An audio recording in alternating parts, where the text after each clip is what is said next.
Muy buenas tardes a todos, que sepáis que me siento muy afortunada por estar aquí hoy. Pour ceux qui ne parlent pas espagnol, vous aurez deviné que j'ai l'air d'être plutôt heureuse, n'est-ce pas?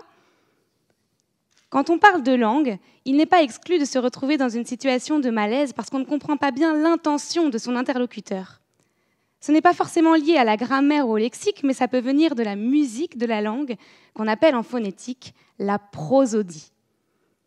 La prosodie, en quelques mots, ce sont les variations de rythme, d'intonation, d'intensité ou encore d'accentuation au sein d'une phrase, et elles structurent notre parole. Si je parle comme ça, c'est bizarre. Il y a des règles fondamentales à respecter pour chaque langue. Ces variations ont une deuxième fonction qui est celle de transmettre des émotions. Pour bien comprendre, on va faire quelque chose ensemble. Fermez les yeux et concentrez-vous sur ma voix. Si je vous dis « Quel public au Sparco !» ou encore « Quel public au Sparco !» Normalement, vous ne comprenez pas tout à fait la même chose dans les deux exemples, et désormais, avec les yeux fermés, vous savez que vos sensations sont basées sur ma prosodie. Vous pouvez ouvrir les yeux. Vous êtes pour la plupart des adultes, déjà développés. Moi, ce qui m'intéresse, c'est comment ça se passe chez le jeune enfant. Comment se construit cette capacité à identifier correctement les émotions à partir de ce qui me passionne, la prosodie.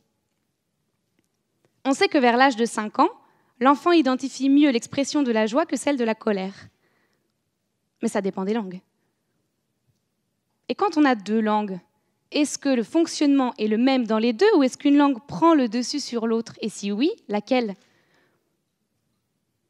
Est-ce qu'on naît avec cette capacité à identifier correctement les émotions ou est-ce que ça s'apprend? Est-ce que pour des interjections comme « Ah »,« Ah »,« Oh », l'émotion est mieux reconnue indépendamment des langues?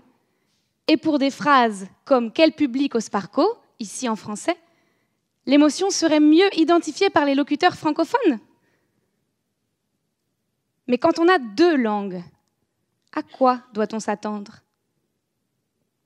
Pour l'instant, mystère. Aucune étude sur le sujet chez les enfants bilingues. Voilà le travail qui m'attend pour les prochaines années.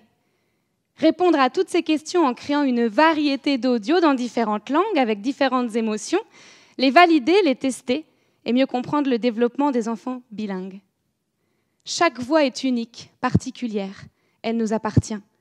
Et comprendre comment l'appréhender tout au long de la vie fait partie de la construction de notre identité.